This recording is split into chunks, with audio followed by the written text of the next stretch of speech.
Broadcasting live from atop the Rocky Mountains, the crossroads of the West. You are listening to the Liberty Roundtable Radio Talk Show. All right. Happy to have you along, my fellow Americans. Sam Bushman live on your radio. Hard-hitting news the networks refuse to use, no doubt, continues now. This is the broadcast for May 9th in the year of our Lord 2025. This is Hour 2 of 2. The goal always to protect life, liberty, and property, to promote God, family, and country, to do so on your radio and the traditions of our founding fathers. Yes, indeed, we use the checks and balances brilliantly put in place by the founding fathers as we stand for the supreme law of the land today. We reject revolution unless it's a Jesus revolution. Then we're in because we follow the Prince of Peace. It is a freedom-loving, fantastic, faith-filled. We're taking America back one heart, one mind, one issue at a time Friday. That means Sam Bushman and Dr. Scott Bradley on the broadcast today. And now we're joined by a couple of great guests for an interesting topic. We've got Casey Whalen, well-known investigative journalist, videographer, proprietor of North Idaho Exposed. You can check out his incredible work, caseywhalen.substack.com. And then we've also got David Pettinger with us, local conservative activist in Idaho as well. And you say, why? Answer: 2 state capitals, Boise, Idaho, Salt Lake City, Utah, are absolutely off their rock crazy. The 2 state capitals adopt the gay, lesbian, bisexual, transgender rainbow flag, making them official city flags in an effort to circumvent the law, writes C. Douglas Golden over at westernjournal.com. They're out of control, folks, and they're basically displaying, in my opinion, the problem. The city council in Boise, Idaho, passed a resolution to make the pride flag an official flag of the city. Salt Lake City responds to the state flag scenario by promoting their pride flag, making it one of 3 approved flags. The capitals of Utah and Idaho, they've lost their mind. I think people need to be arrested. They're in violation of the law, circumventing the law. They claim they've passed this, but what gives? Casey, welcome to Liberty Roundtable Live, sir. Hey, thank you so much for having us on today. I appreciate it. How did you grab this story? I know you're in the thick of it. I know you run around and take videos and file all kinds of FOIA requests and grandma requests and the equivalent everywhere you go, doing a great job getting the truth on the table. How did this story come to your attention, Casey? Well, I've been in Boise since January, and I, with President Trump coming into office, I was trying to capitalize on going after the DEI in the schools and public institutions. That's a whole other story in itself. But essentially, I went to Boise City Hall. I think it was on early April. I can't remember exactly when, but a couple days after Governor Little signed House Bill 96, which limits what types of flags may be displayed outside of municipalities, et cetera. And I went in there and let them know about this bill. And they, the video was pretty telling. It made people understand that they weren't very interested in this House bill. And they state that the pride flag is a historic flag that they've flown for over 10 years. So they say that they won't fly any other flags because they're not historical. But the law limits, they're not supposed to fly that type of flag. So anyways, this went, the video went viral, and I've been on InfoWars and had some other really great activists and freedom fighters help out. And we've been really trying to just expose this issue with Mayor McLean here in the city of Boise. David Pettinger, welcome. And how did you get involved, sir? Well, I mean, it's kind of a long backstory. If you go back to the COVID lockdowns and mandates, in my association with Ammon, Bundy's People's Rights. But really, I got involved fighting against the health districts and these mandates. And that's really where the mayor came in, because the mayor of Boise City was really the first one that had instituted misdemeanor fines and court proceedings for not wearing a mask in the city of Boise. And so we as People's Rights were fighting against, her mandates. So she definitely became, marked on our radar for really being lawless at that point in time, because obviously, as you will know, is that mandates are not laws, not went through the legislature, has not been voted on. It's not the will of the people. It's just a, edict from this elected official, from our governor at the time, and also, from the mayor. And David, I think we need to find and arrest these people and throw them in the clink and prosecute them to the fullest extent of the law for their dishonest, fake news, lies, where they pretend they're laws and try to create the teeth of law. It's all the color of law. It's pretend legislation. If you look at the Declaration of Independence, these people are crazy and need to be stopped. Yeah, and I agree with you, and that's exactly what they would do to us. They absolutely have thrown us in jail and prison and all of the things for not abiding by these fake laws. But then, as you know, it's not a two-way street, because the laws don't apply to them in this two-tier justice system. So they make these edicts for us, they punish us, but we don't necessarily feel, the same level of law and blind justice on our end. But anyhow, so she was on the radar for really being lawless at that point in time. We already knew that she was liberal progressive in her kind of social justice policies, but she wasn't really like making big waves and standing out and pushing against us.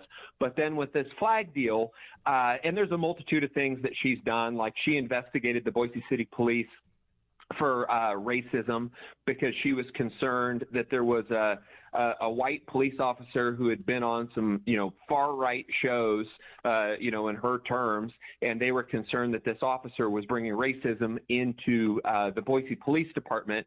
So she spent almost $1 million of taxpayer money investigating the Boise Police Department. So she's done thing after thing. She's a part of the climate mayors, like 500 mayors that fly around with the globalists, and they talk about, the sustainable development goals and how they're going to, not utilize carbon. I mean, she is the pinnacle of Marxism that's subverting in the local municipality to go ahead and try to end this conservative state to the best of her ability. So with the flag, it was just another thing in a long line of her lawlessness that it was like, we've got to push against this. So when she really started making this stand on the pride flag, it was really in my wheelhouse because of all the protests and everything that we had done with people's rights. I was like, oh, I got this. I'm gonna work up something for this one. And so I don't know if you saw that video or not that Casey did on the planting of the Appeal to Heaven flag, but we planted our flag on top of the Boise City Hall flag post on Easter morning. We put the Appeal to Heaven. We trash bagged, covered the pride flag, and a secondary flag that they used for cover that they put up called an organ donor flag, because they didn't want it all to be about the pride flag. So we covered those with trash bags. We did not damage them. We just, took away their display, their illegal display under HB 96. And to the best of our ability, understanding the law and the ordinances, we performed a perfect, peaceful protest with no damage to person or property that has got almost like 1 million views in terms of the news stories for planting that flag at Boise City Hall.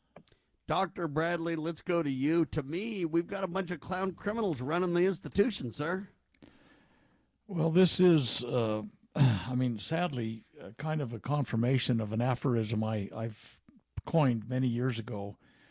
And it is this: the propensity to socialism is inversely proportional to the size of the city. Okay, so here's the deal.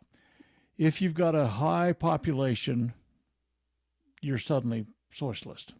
And if you have a university involved in it, then it's on steroids. Okay, so Salt Lake City, Boise are both enclaves of socialism that have festered over the years, and they're at a breaking point. I think we're ripening to the point that we're probably going to collapse at some point. In Utah and Idaho ought to know better for all of this stuff. But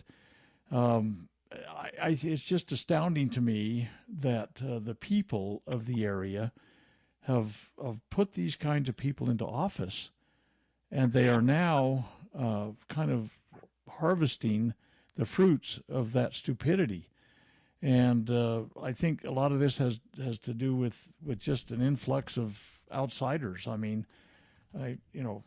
there's people coming. They come in from California to escape the dumpster fire there, and they bring their politics with them, and they come into and then they these, bring the coals from the dumpster fire to Boise and they start Salt Lake another City fire too. wherever they're going. I mean, and I visit with people like this all the time, and it's just a tragic travesty. And I think the people of Boise, Salt Lake City, certainly need to be awakened to their awful situation. They're going to reap the whirlwind, I fear, in the near term. And I take my hat off to these guys that are pushing back. But they claim it's like the gendarmes spoken of in the law by Bastier. The gendarmes are on their side. The police officers are on their side because they have now done their thing too. All right, go ahead and skip the break. So, Casey, let's go straight to you then. You guys have put together a great campaign. Your videos are available at caseywayland.substack.com, available on X and Twitter and everywhere else. Check them all out, folks. But how's the campaign gone for you guys? Where do the American people stand on this, do you think? Are they fine with the mayor? Because it's fascinating to me how you get these conservative states. Utah and Idaho should be two of the most conservative states in the union. Except their leadership, like I say, they're a bunch of clown criminals, Casey. Yeah, and like Dr. Bradley was stating, the Boise is a power center for the liberals, the socialists. So, but the sentiment I've noticed is that there are a lot of people upset about this. Obviously, you have a section of people that are in favor of it, and they're a lot of it. The liberals, they got to hand it to them. They are united. They do show up for things, and so they do put their money where their mouth is. Yeah. Yeah. So. I'll let David address that, though, because he lives in Boise. He's lived in Boise his whole life, so he can kind of probably give it a better kind of a. David, what do you say? How's our campaign going, though? I mean, the battle's on, and they've just shoved this down our throats so far. We've allowed these clown criminals to get above the people, David. Yeah, so I think Casey and I were discussing this last night. We are going to win this battle. It just doesn't look like we're winning at this point. So the actual kind of like long-term native politicians in the area, all of them are pretty upset about this as well. And, I think that they're trying to politically position from our Speaker of the House to the Attorney General. They're all kind of looking. I believe that our Attorney General would love, he's ran for governor before, that would be Raul Labrador. I think that he would love to be in the chief executive position of the state. He has made some, moves on this. The real problem is that no one has really stepped up to say, you know what, I'm going to take it upon my shoulders and just do it, because this would have fallen on the sheriff of Ada County just to simply go, hey, I'm going to enforce the law of the county. I'm going to go take the flag down because they're out of compliance. We have a statute here that applies to it, 18315, which would, give them access where no other law applies and someone's out of compliance with state law. It would be a misdemeanor and enforceable, by the sheriff.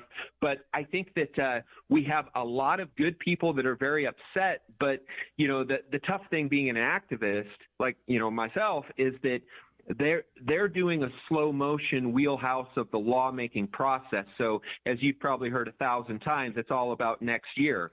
Every legislative session, it's like next year. Next year is the promise. And usually, things kind of get a little grayed and murky during that, but the people are not going to stand for it.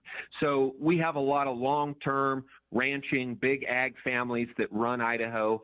Our Governor Little, the problem with Governor Little is that he hasn't spoke out about this. Neither has our Lieutenant Governor, Scott Bedke, both of which are in the ranching community and actually are ideologically aligned with this Boise mayor in a lot of their business practices of bringing in refugees. And, they're all involved with this Chobani and the refugee business and all the, the Muslims that move into southern Idaho. And it seems great for our governor.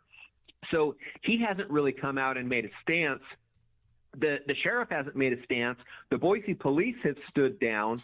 So what we're really left with is a situation where this has to be solved by the people, and the people of Idaho are not going to allow it. I mean, we will reach a point over this flag that if our law enforcement and our legislature do not handle it, the people will handle it.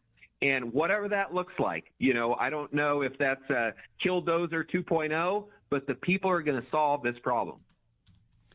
Now, what's interesting to me before you go, Dr. Bradley, is this. Why would the governor and even the AG, why would they allow this to continue without saying, hold on, you're not doing that, it's against the law? Labrador usually is a good guy, but in this case, what's happening with that, Dave? And then Dr. Bradley. Yeah, so I think he's jockeying. I think he's jockeying his position. Like, I don't know at that level between he and Dorothy Moon if they're deciding who's going to run for governor, if they're just going to kind of keep the current status quo because it's as good as we can do. But he's actually saying that he doesn't want to weaponize his office, but here's the problem. He replaced an establishment attorney general, this Lawrence Wasden, who was the governor's, legal henchman. And this Lauren Wasden was willing to enforce this law, this 18315 over county commissioners in Ada County. And he was going to use it to say, if you guys do not follow this law and get into compliance with what the state law is, then we're going to, enforce 18315 over you. So the establishment gentleman that was under our current governor, who's, a total uniparty guy, he was willing to enforce this law, and our alleged conservative attorney general is not willing to enforce this law. So, I don't necessarily know exactly what's going on behind the scenes. I think that they have a lawsuit brewing, but we haven't seen any legitimate filings on that yet. Doctor? Well, there's a whole bunch of different. There's a lot of moving parts in this, and I think that you talk about Dorothy Moon, your chair of your Republican Party. I think she's normally pretty committed to the principles that. I think that we're talking about right here. I think Labrador, generally speaking, is.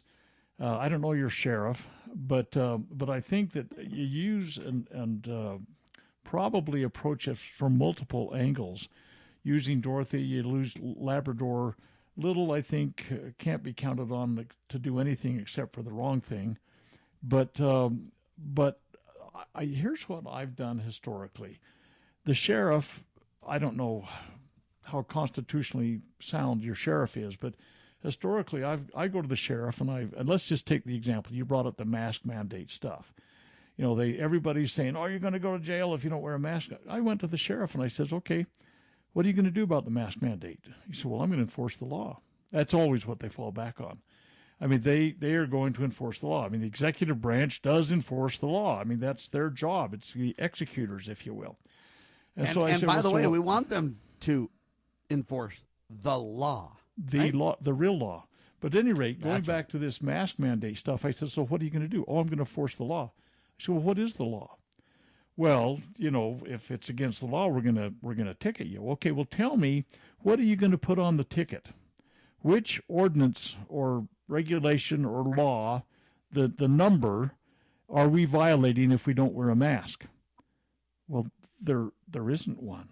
So you're telling me that you're not enforcing the law. You're going by an arbitrary, unilateral edict. Yeah, in the Declaration of Independence, it's called pretend legislation, Doctor. It is absolutely that. And so when you have a conversation with a sheriff, and I'm truncating this dramatically, and you say, okay, if you're going to put this on the ticket, tell me what it's going to say. Well, you didn't wear a mask. Okay, tell me what ordinance I violated. Okay, and pretty soon you can have the sheriff come to realize there is no law. There's no stinking law. Okay, well, this law that was passed by the legislature, your recent passage that happened in Utah too, is being violated by this directive. I don't know what they call it, that this mayor did. And so, in essence, they are in violation of the law, and it's time to write them a ticket. And so, you go through your state Republican Party, you go through any of elected officials you can deal with that still have some sanity, and you use the sheriff, which should be willing to step up and say, this is the directive I have. I'm gonna take care of this. And so, I think it's going to take multiple thrusts of all these moving parts. And I don't know, that's a very truncated view because of the time. But well, where does the sheriff stand on this, Casey? Let's start there, and then we'll go to David for some more clarity here. What does the sheriff say about this? Yeah, the sheriff is Matt Clifford, and he sent a letter, and also the AG sent a letter to Mayor McLean. And the AG's letter was more rigid, more trying to get her to follow the law, kind of calling her out a bit.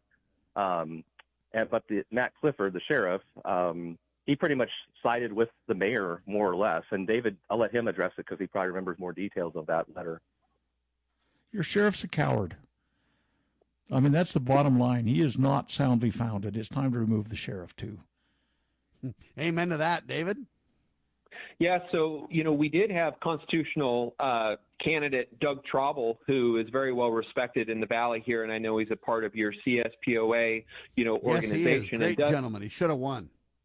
Yeah, and Doug is a really a great guy. I mean, just really an upstanding individual. He should have won, and if we would have Doug Traubel as sheriff right now, we would have had this law enforced, and that flag would be down, and this controversy would be over.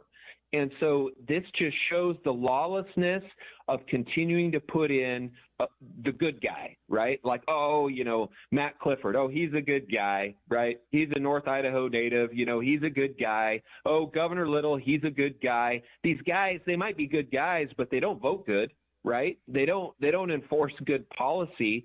So this Matt Clifford is a go along to get along type of sheriff. He's not going to do anything. I mean, he was forced, court ordered recently, to teach the Constitution because the way that they had abused different people in the county.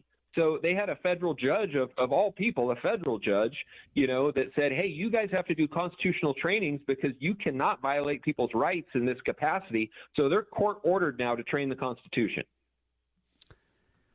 Casey, where do we go with this then? Because it's a big issue. I agree. These county seats, these whatever you want to call them, state capitals or whatever. I mean, they're off the rails, violating the law.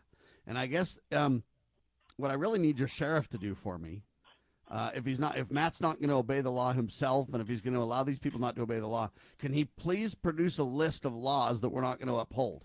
Because those are the ones that I need to kind of know about, because then I can go ahead and take appropriate action, right? I mean, I joke, but I make the point, Casey. Yeah, I think that's the sentiment of a lot of people, that rules for thee, not for me kind of mentality.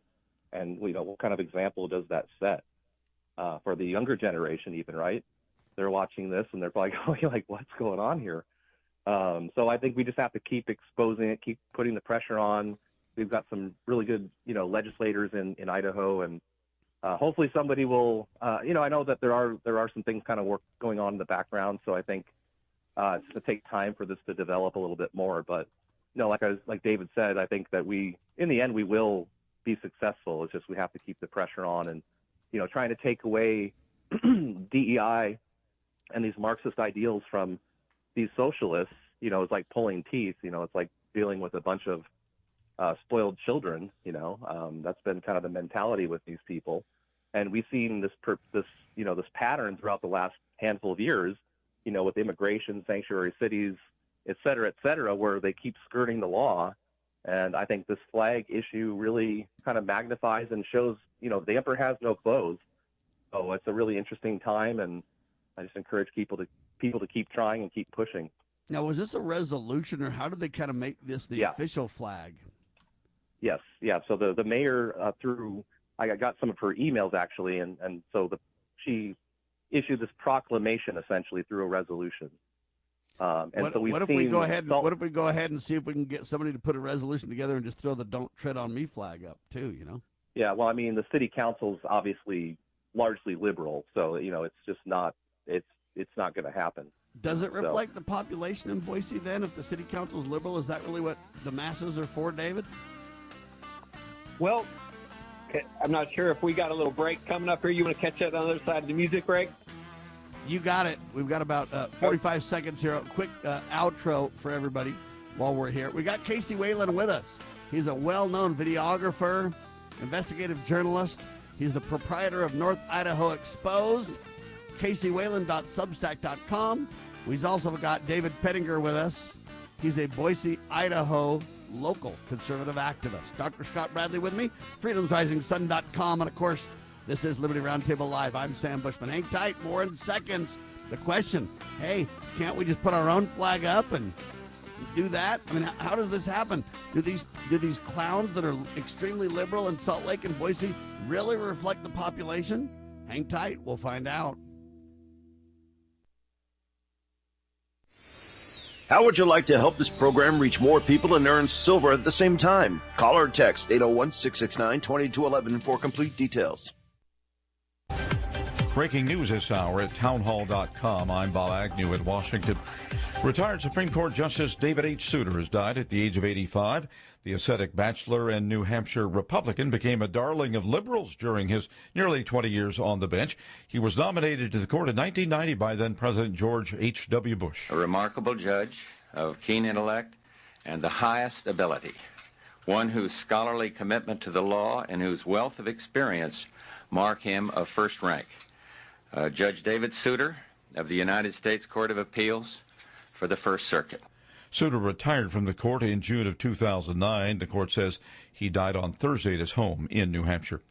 President Trump wanted what he called a big, beautiful bill. Now House Republicans are having to take some of the shine away from it, as Bernie Bennett reports. GOP leaders signaled Thursday that they're scaling back their tax-cutting ambitions after running into difficulty making deep spending cuts and facing stern warnings from Republican deficit hawks who are threatening to vote against President Trump's sprawling mega bill. On the chopping block could be a litany of Mr. Trump's demands, including a permanent extension of the tax cuts passed during his first term. That is Bernie Bennett reporting. Roman Catholic cardinals elected the first U.S.-born pope yesterday. Chicago-born missionary Robert Prevost has taken the name of Leo XIV. As the bells of St. Peter's rang out, tens of thousands of people began surging towards the square, some of them running. All attention then shifted away from that chimney to the balcony of the basilica itself. But it was another hour before the crowd knew which one of the cardinals had been chosen. And even when they saw the man who'd taken the name Leo XIV step out, very few seemed to realize he was an American.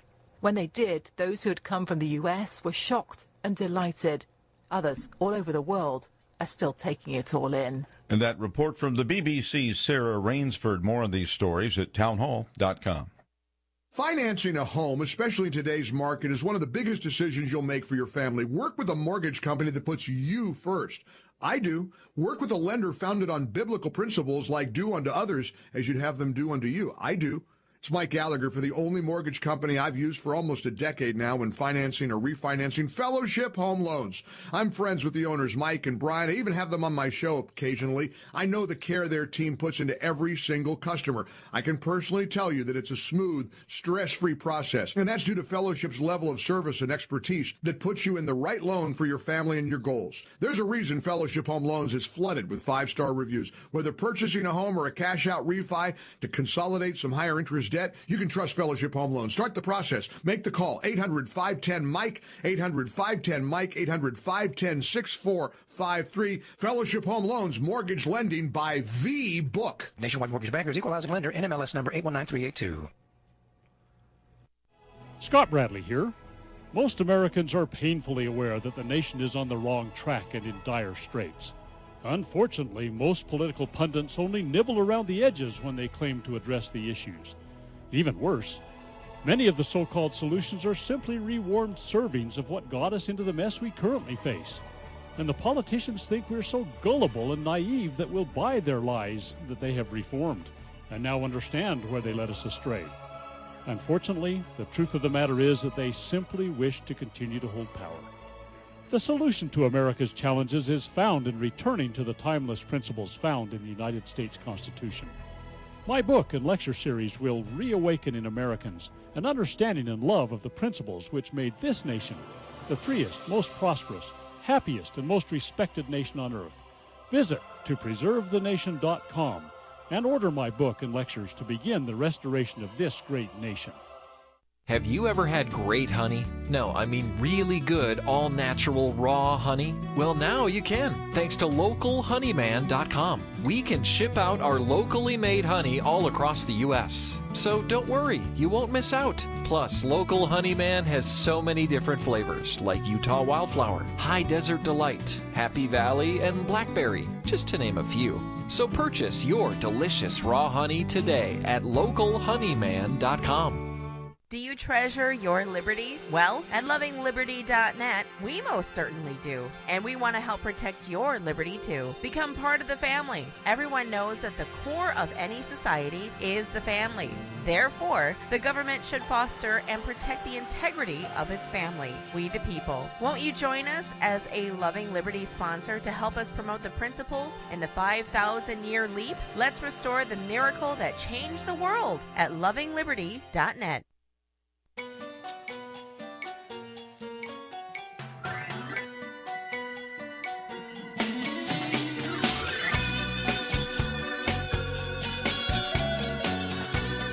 Broadcasting live from atop the Rocky Mountains, the crossroads of the West. You are listening to the Liberty Roundtable Radio Talk Show.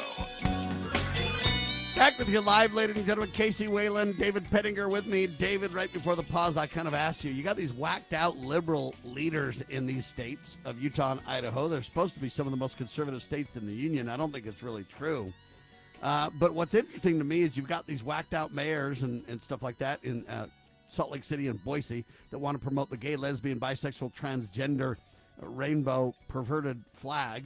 And what I find fascinating is, do these leaders represent the populace? Because how do we continue to get these whacked out liberals in front of all these, supposed conservative, family-oriented people? We talk about, hey, these states are family-oriented, da-da-da-da-da. Then you got these crazy leaders that just absolutely out of step with the people. Unless I'm wrong, is this what the people really think? Do they just mirror the population, you think? So a lot of these city leaders, they don't have to designate what political party they're in. So these are just, open races. We don't see the R's and the D's in the election. So what we find is that the subversive nature of Marxism in the city elections, and this is happening nationwide, this is happening worldwide, most likely, but they get into office at the low-level bureaucratic city council positions. Nobody really knows their beliefs. They just, they're running for election. They're excited. They might be known in the local business community.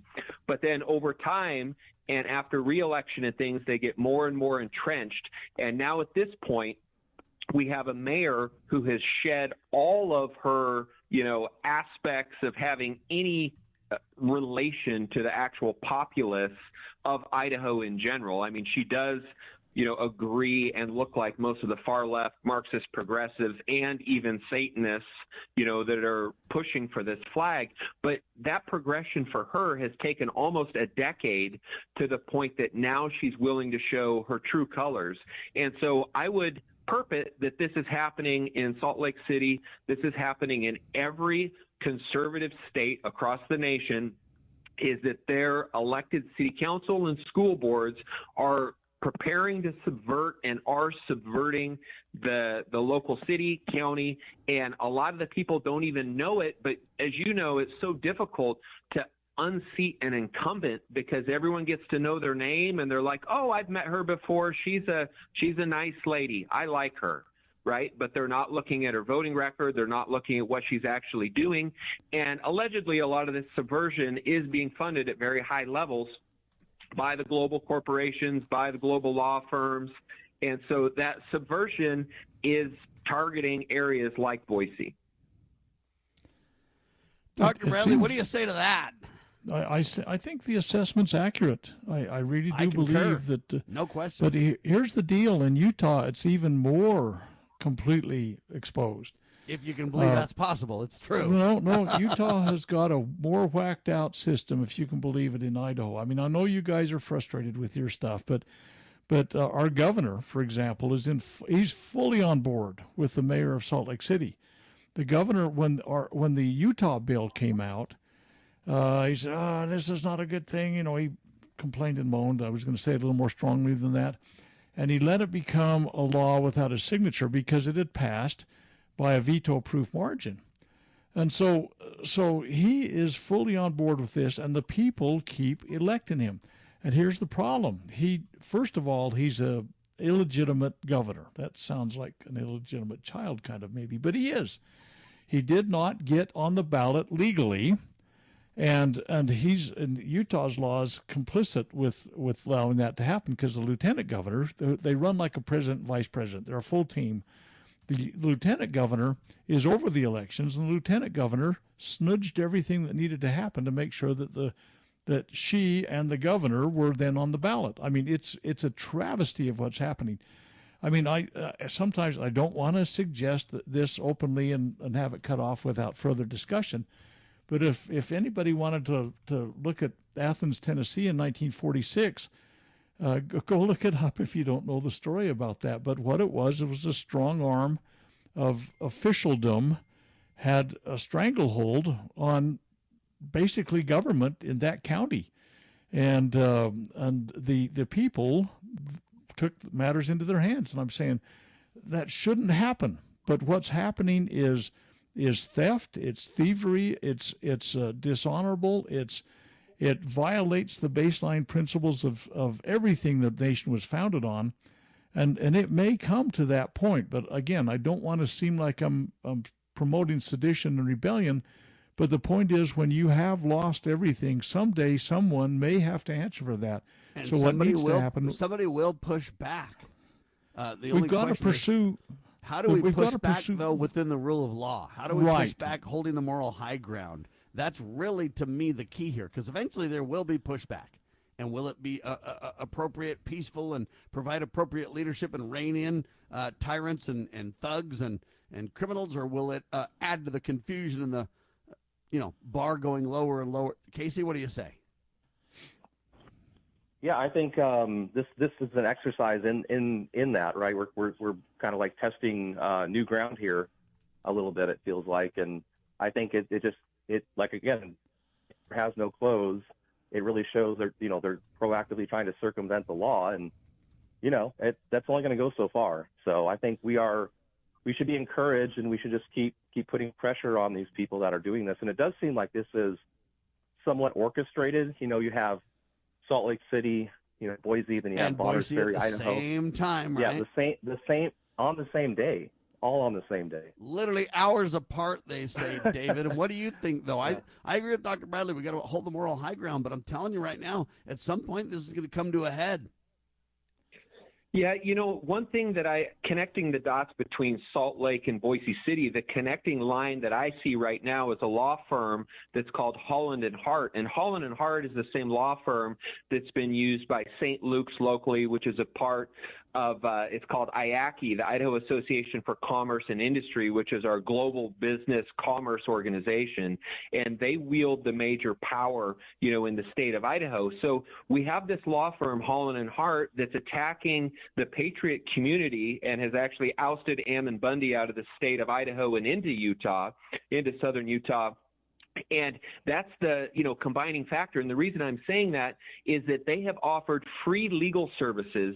I think it might be the largest law firm in the state of Idaho. They have offered free legal services to the city of Boise to go ahead and defend them with the Marxist pride flag against anything that the conservative legislature and or the attorney general will bring against them. So that is the quintessential problem there too, because we're just basically dovetailing this into lawfare. What we need is a Matt Staver and crew over at Liberty Counsel to take these clowns on, right? Well, Sam, actually, if I may interject real quick, sorry, I was going to say that. Guess who was at the city council meeting on Tuesday in Boise? Well, you won't guess, but it was Eric Stidham, who's the lawyer that went after Ammon Bundy in the defamation lawsuit. I actually captured him on video walking out of the city hall. So he was there, wow. and Holland & Hart is literally, it's basically like kitty corner across the street from Doctor, they're using lawfare, and they're using criminal activities to literally pick off constitutional conservatives one at a time. Yeah. If you haven't been to jail, my only question is, when are you going, right? I mean, sadly, that seems to be the bind we find ourselves in, Doctor. This is all older than any of you guys in here. But in 1971, there was a kind of a cult movie called Billy Jack. Wait a minute now. I was a kid in 71. Come on. Yeah, you were 4 years old, Sam. Come on, give me a break. You were totally unconscious to this. Anyway, Billy Jack, and there was this incident where the townsfolk and the sheriff, if you will, the law was involved in this, and Billy Jack intervened. And somebody hollers out of the group, "Billy, we have the law with us." And Billy Jack's response was, "When the police break the law, there is no law." And that's kind of where Well, we that's are why I right asked now. the sheriff to please give me a list of the laws he's not willing to enforce, because I need to know what they are. You know what I mean? And the problem is they make the people that are against this look like bubbas and buffoons, and the individuals that are really not caring about their fellow man. I mean, they want to paint you any way they can, but the point of the matter is that when any law that's created, everybody's expected, equality before the law. Everybody's expected to abide in it, except if you're in the elite crowd. Yeah, criminal clowns is what I'm calling them. So let me ask you this, David. This is really important here. And Ammon Bundy, I consider a dear friend, a brother. And I think he's been absolutely wronged by St. Luke's. I think what they've done against him is criminal. And I think we need to rein in these clowns immediately. I think Donald Trump needs to give, and I don't know how you say this, but give Ammon Bundy a pardon, whatever needs to happen there, whatever. But here's the question that I have. Go ahead and skip the break. This is just too good. All right. Ammon Bundy, back in the day when it was the Malheur Wildlife Refuge thing, said a phrase to his sheriff at the time. And he said, what are we to do about this? We're being so wronged. The laws are being broken. There's two classes of Americans, those of us who are going to jail, and then those of us who will never go to jail because we've highlighted all this. But Ammon Bundy said, what are we to do? How do we solve this? What do we do about this? We turn to our God. We turn to the rule of law in America. We turn to everything. It seems like we're being failed at every turn. And so I turn this to you, David, and say, in this situation, what are we to do? It's a great question, and I've made this comment about Ammon Bundy before with people that question, like his level of, activity and, pushback. And I've said, that the left has been blessed that Ammon Bundy leads, whatever you want to say, the patriot movement, the liberty movement, the conservative activist movement, because he is a God-fearing man and he looks for that direction and he's a peaceful man. But I will tell you, and he would probably tell you this as well, is they have pushed him to a breaking point, and they are pushing the American people probably purposefully to a breaking point, because when they get us to the point to insurrection, an actual insurrection, then at that point they can go ahead and institute the martial law and take total control over us that they want to take over us. So I mean, really, people have got to the point of being at their wits' end that really everything is going to fall back on the Second Amendment. And I guess at that point, if that occurs, we can only hope that we have enough people in our military that still believe in the principles of America that we could actually have a constitutional republic again. Doctor? Well, honestly, these are very dramatic kinds of places. We can't step over, cast aside, and avoid the more peaceful solutions that are possible. And so, lest anybody think that anybody's figuring, I've been in a lot of meetings where everybody thinks they're going to take their AR-15 and run up and down the street shooting windows out. And that's not going to accomplish anything. It's just absolutely devastatingly stupid because, as is pointed out, this gives them an excuse. Well, there's no martial law in the Constitution. Some idiot will decide it's the way it's supposed to go, and there'll be a big hammer on everybody's head. And we don't want that in our society. There's peaceful ways to, adjudicate this, but I think that there's got to be multiple thrusts. Part of it is a campaign to get rid of the people that have absolutely destroyed the intent of this law. Part of it is going through your Republican Party's still pretty powerful there. Part of it's going through your Attorney General. Part of it's going through your sheriff. But it's a publicity kind of thing. There's got to be an understanding coming to people about what's really in motion here, and people need to get a little bit of skin in the game. We, the people, are ultimately responsible. Now, here's the problem, and why I say it's going to come to a head, and why I say we try all these peaceful solutions, and they just shut us down at every turn and throw people in jail. And People's Rights, in my opinion, was an incredible nationwide neighborhood watch program, if you will, by patriots, for patriots, volunteers. They literally shut down people's rights, right, David? Well, I mean, the connections were made. And so really what has occurred is all the people that came together through, we'll call it the Patriot Messaging Dispatch Service that Ammon had created, Ammon and others. I mean, there was a gentleman named Nate and Diego that were involved as well. But so it's not active in the same sense of messaging, and Ammon's not in a position to pour as much money into it as he was, previously. But the connections it is live are there. and well. It is live and well because we're still carrying out the mission, even though they've taken down the apparatus. But my point is, when they take down all peaceful means, Dr. Bradley, shutting down this people's rights. Look, there was no criminal activity. There was no reason why we couldn't communicate through but they literally just shut it down. And this is kind of what I mean is at some point, people aren't going to be so peaceful. And I'm not advocating for that. I'm just telling you that I think that's what they're creating. For example, is there an extraction plan for Ammon? Like, how can Ammon get out of this hostile abuse by this hospital group and these attorneys and everything else that are literally destroying him in every way they possibly can? Hey, how are we going to resolve this? And the only way I can think of right now is appeal to President Trump. What else can be done, Casey? At this point, I don't really know either. I mean, it's we'll just have to see how it goes. I actually just let everybody know I was subpoenaed in the defamation lawsuit also in November, so essentially at the time when I was subpoenaed, Ammon was going through a bankruptcy, and so the defamation lawsuit wasn't in an inactive pending status due to a bankruptcy stay, and that basically means that they're not supposed to issue subpoenas during that time, or they can be found in contempt of court. Well, Holland and Hart did that anyway, and so I filed a motion to quash, and I'm asking the court to file, contempt charges against Holland and Hart for violating that bankruptcy stay. So, and that was December 30th when I filed that, and I haven't heard anything since. So that mean it's been quashed and these people are going to jail for their criminal activity and violating the law, or what? I have no idea what's going on, but the bankruptcy. I do. They have special privilege, my friend, and you don't. That's what's going on, David. Yeah. Well, and so the bankruptcy, they ruled that Ammon could not file bankruptcy in January, and so I haven't checked recently, but I'm not sure where the case is at right now. So it's I really don't know. They even let Alex Jones file bankruptcy. Come on now. Yeah.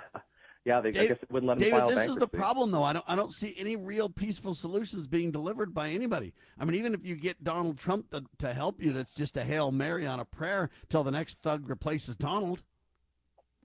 Yeah, and a lot of this is an education process, right? Because one of the things that People Rights did and that Ammon did was educate people about the Constitution. And as people get educated, as they get educated, and start learning the lawmaking process and, speaking to legislators and city councils, there's a progression there that once you get this level of education, you realize that they're not really doing much that's helping us.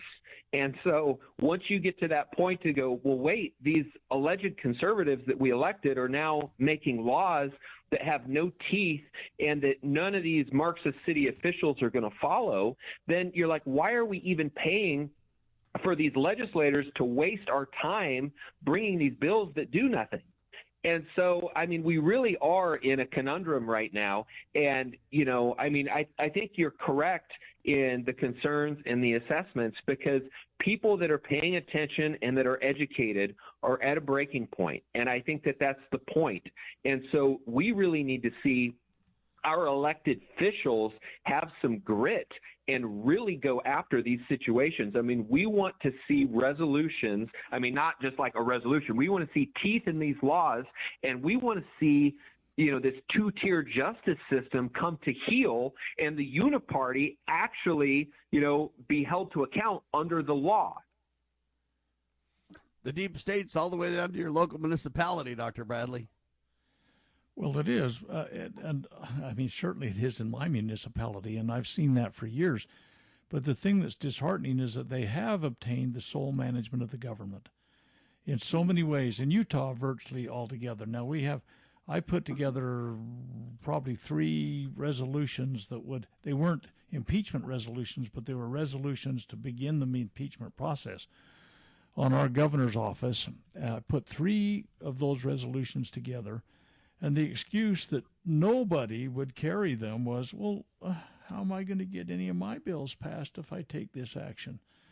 They are literally and truthfully cowardly lions that are taking the mammon that the taxpayer sends them and delivering nothing in return. So we the people ultimately are responsible for our governance. I mean, and we select representatives that are instructed to keep their action within the limits and bounds of those constitutional means. And if we, the people, don't understand that, we get the kind of government we deserve. I'm predicting that Utah's collapse, I don't know if you want to say it economic collapse or what, but the confidence in good government in Utah is on a breaking point right now. It really is horrid. Well, and I will say this too. We want to hold the moral high ground. The whole reason that we're focusing on this is not to foment any kind of a civil war or foment anybody's breaking the law. It's really to stir the American people up in remembrance of, hey, if we don't get involved and do something peacefully, eventually we're going to lose those opportunities. Eventually things are going to take on a life of their own and be out of our control. And I bring that up not as a threat, but more as a concerned warning to say, we the people better get a handle on this and better get activated. But I got a prediction for you. And the prediction is this: unless life gets really hard economically for people, they're not going to see the light. They're going to just basically turn on the football game or do whatever they do, and they're going to ignore and put their head in the sand. The only way that people will start to wake up and say this is serious is when wherever their bread's buttered, hey, there's no butter. There's no bread. And then people are going to take it seriously, Casey. Yeah, I totally agree. And I think through this progression, I think it's going to work out okay in the end. I just think we got to go through these birth pains. That's because God's in charge, David, and we can't let those clowns forget that either. Yeah, and I do agree with you as well. As agitated as this all makes me, I do want to see peaceful resolution. I want to see, as Christian individuals, I think as everyone on this call, we want good, godly, peaceful men in charge to make the laws that rule over us. And we're in a position right now that is not the case. And we, the people, need to fix this solution peacefully. It's just a really sad day that we're not seeing our elected officials do the things that we expect. I'm hopeful that there are things in the background that will resolve some of these issues. But, back to Ammon Bundy, I don't know if I have a solution to how he gets out of this. I believe he has been pardoned by Trump before on the Malheur stuff. It could be something similar as well. But, they've taken millions of dollars from him, allegedly from they're saying that he wasn't speaking truthful in defamation, which, he claims that he didn't make any, untruthful statements. But one thing I want to say real quickly here before we time out is that another individual that's a part of this is the former United States Attorney here in Boise, Josh Hurwitz. So he was the U.S. Attorney for the District of Idaho, and he now is a part of Boise City as well. They brought him on in an ethics committee. We have another former U.S. Attorney that's Wendy Olson, and she works with all the far leftist groups that bring lawsuits against patriots in the state. So we have two former United States attorneys for the District of Idaho that are fighting the patriot community in Boise, in addition to Holland and Hart and the municipal Marxists at the city. So, people better get involved because we have some people wielding a lot of knowledge and power against us. Dr. Bradley, final word to you. Go ahead. No, I just want to say real quickly that. Go ahead. Go ahead. Casey, go. I was going to say people can see the content that we've been producing on my X account, which is Casey_Whalen, WHALEN. Thanks. Or at CaseyWhalen.substack.com. Doctor, go. Yeah, this is not resolved in a quick little conversation on the radio, but we, the people, have got to get involved, keep the pressure on, keep publicity going on. I think we do ultimately prevail. John Quincy Adams used to always sign all his letters. The duty is ours, the results are God's. I think Amen. We can't give up on the fact God will ultimately prevail, but it's going to take some action on our part to make sure we follow the path that's going to bring it about. And it's vital that we hold the moral high ground, ladies and gentlemen, which means we obey the law, we use the checks and balances, we don't stoop to their level, that's not going to help us. It might be a short win, but it'll be a failure in the end if we do that. The duty is ours, the results are God's. And on that, thank you, gentlemen. Thank you, Casey. Thank you, David. Thank you, Dr. Bradley. I am Sam Bushman. This is the one and only nationally syndicated radio talk show, Liberty Roundtable Live, syndicated on the Loving Liberty Radio Network, lovingliberty.net.